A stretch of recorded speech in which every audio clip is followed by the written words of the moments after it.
প্রথম পর্বের পর ফিরে এলাম গোবরামারি নৌকা প্রতিযোগিতার দ্বিতীয় পর্বে।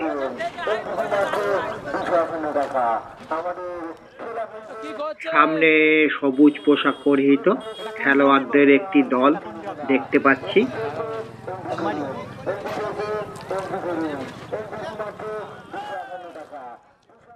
এইবার এই দলের প্রতিযোগিতা শুরু হবে, তারই প্রস্তুতি চলছে।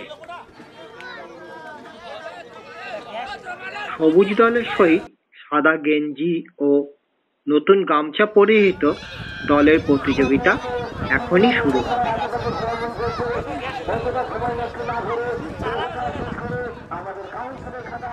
একটি হলো গোবরামারি ও অপরটি হলো রামমারি গ্রামের দল।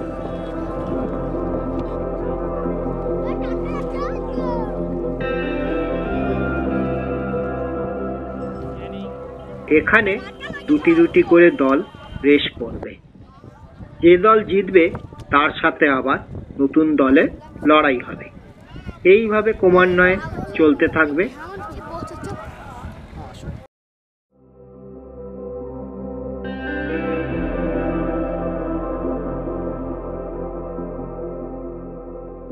ওই যে দূরে গাছপালা দেখা যাচ্ছে, ওখান থেকেই প্রতিযোগিতা শুরু হবে।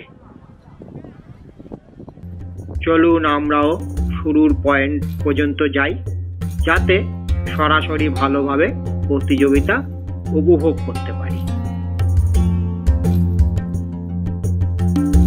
এখন আমরা খালের অপর প্রান্তে। এই প্রান্তে লোকজন কম, কেবল রয়েছে অনন্ত আকাশ আর দিগন্ত পর্যন্ত বিস্তৃত সবুজ ধান ক্ষেত।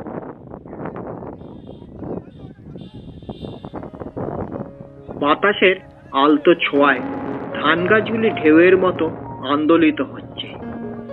এই অপরূপ দৃশ্য মনে করিয়ে দেয় দ্বিজেন্দ্রলাল রায়ের বিখ্যাত কবিতা, এমন ধানের ওপর ঢেউ খেলে যায় বাতাস কাহার দেশে, সকল দেশের রানী সেজে আমার জন্মভূমি।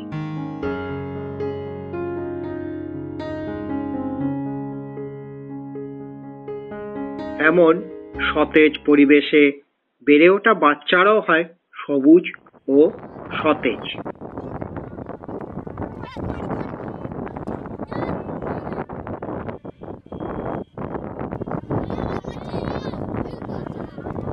কবাডি এই অঞ্চলের একটি প্রিয় এবং প্রতিযোগিতামূলক খেলা।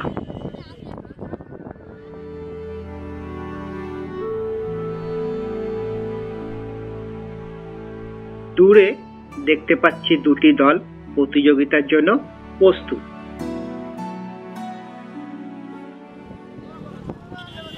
এই প্রতিযোগিতার পরের দলও আসতে শুরু করেছে। চলবে পরপর উন্মাদনাপূর্ণ প্রতিযোগিতা।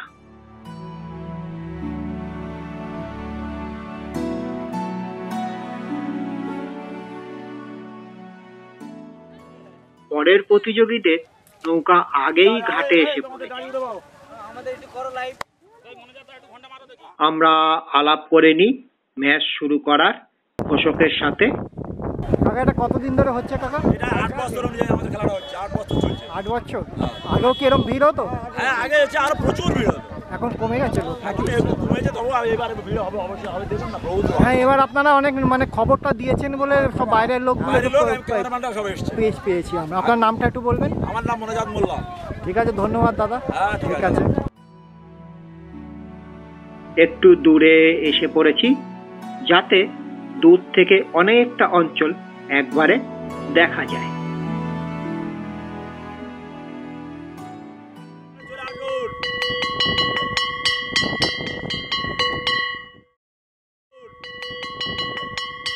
শুরু হয়ে গেল সবুজ জার্সি ভার্সেস সাদা গেঞ্জি পরিহিত দলের প্রতিযোগিতা।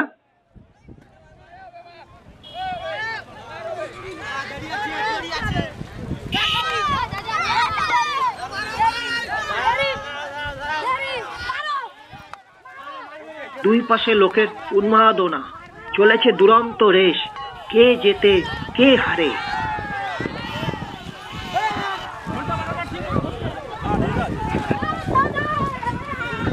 টান টান উত্তেজনা, ছেলে বুড়ো বাচ্চা দৌড়াচ্ছে এই উত্তেজনাপূর্ণ ম্যাচ দেখতে।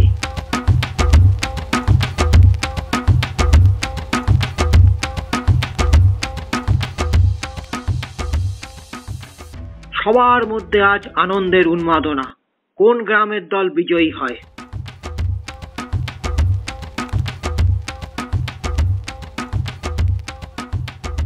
সবুজ জার্সির দল কিছুটা এগিয়ে, তবে বলা যাচ্ছে না অনেকটা পথ কে জিতবে।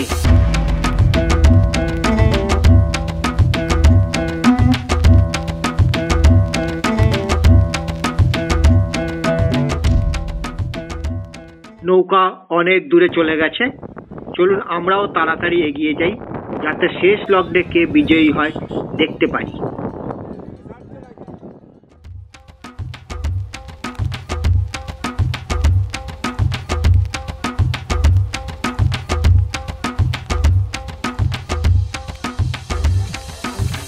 আবার এগিয়ে আসছে প্রতিযোগীর দল, এবার কিন্তু সবুজ জার্সিকে পিছনে ফেলে দিয়েছে সাদা গেঞ্জির দল, জোরে আরো জোরে এগিয়ে আসছে।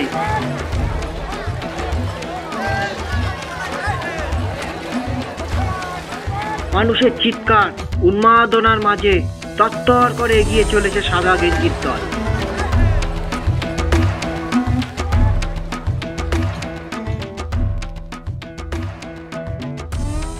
এসে পড়েছি একেবারে ফিনিশিং লাইনে, অবশেষে সবুজ জার্সিকে পিছনে ফেলে সাদা গেঞ্জির নৌকার দল বিজয়ী হলো।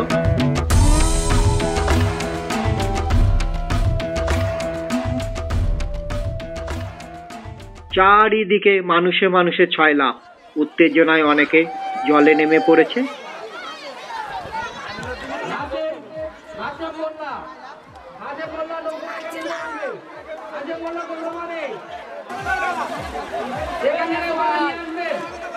বিজয়ী নৌকাকে ঘিরে চলেছে মানুষদের উল্লাস।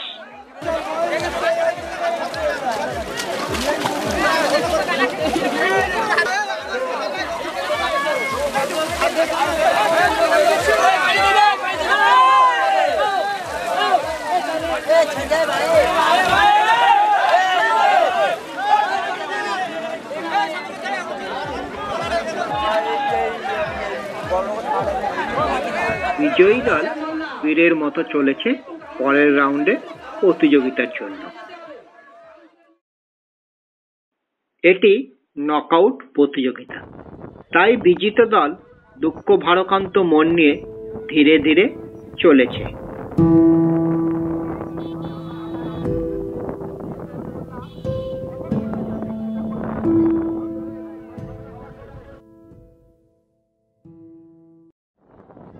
আবার খালের পাশে দুরন্ত গতিতে নৌকা চালিয়ে পরের প্রতিযোগীরা আসছে।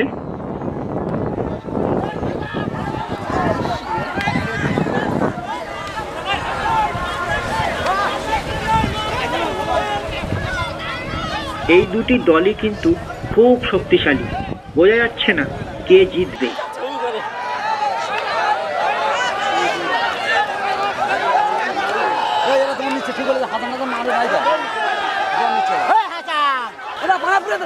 প্রায় দুইজনই একই গতিতে চলেছে, খুব ডিপ ডিপ দুই দলের সমর্থকদের মধ্যে কে জেতে কে হারে।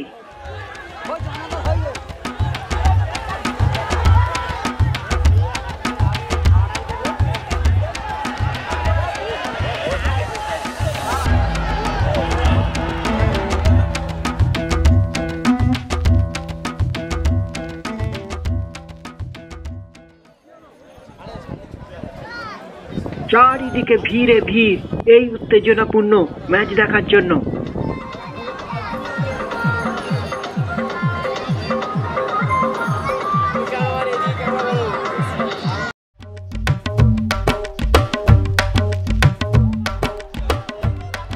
উল্লাস, হর্ষধ্বনি আর উত্তেজনার মধ্যে প্রতিযোগিতা প্রাণপণে নৌকা বেয়ে চলেছে।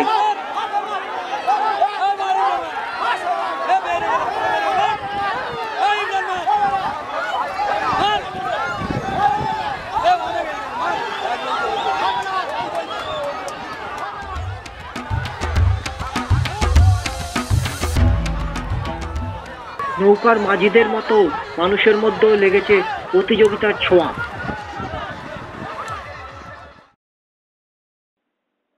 সামনে পথ বন্ধ, কুচপরোয়া নেই। উত্তেজনার জন্য জল কাদার মধ্যে দিয়েই মানুষজন ছুটে চলেছে।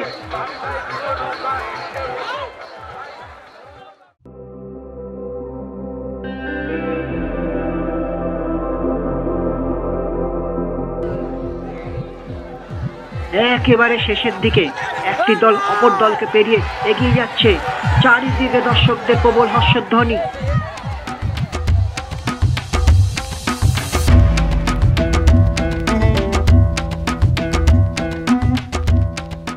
বিজয়ী দল শেষ পর্যন্ত তার প্রতিযোগী নৌকাকে পিছিয়ে ফেলে অনেকটা এগিয়ে গেছে। দূরত্ব ক্রমশ বাড়ছে।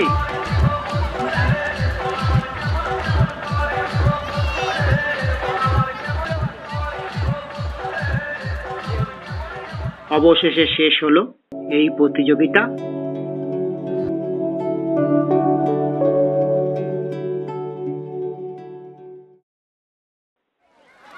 বিজয়ী নৌকা উচ্ছ্বাস আর আনন্দ নিয়ে বীরের মতো এগিয়ে চলেছে।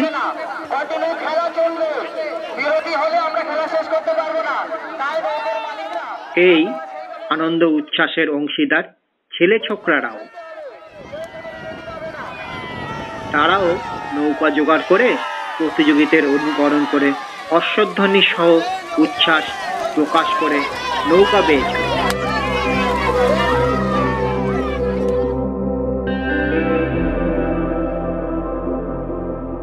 এইসব দৃশ্য দেখে বোঝাই যাচ্ছে এই নৌকা বাইচ প্রতিযোগিতা এই অঞ্চলে মানুষদের কাছে কতটা আবেগপূর্ণ ও প্রিয়।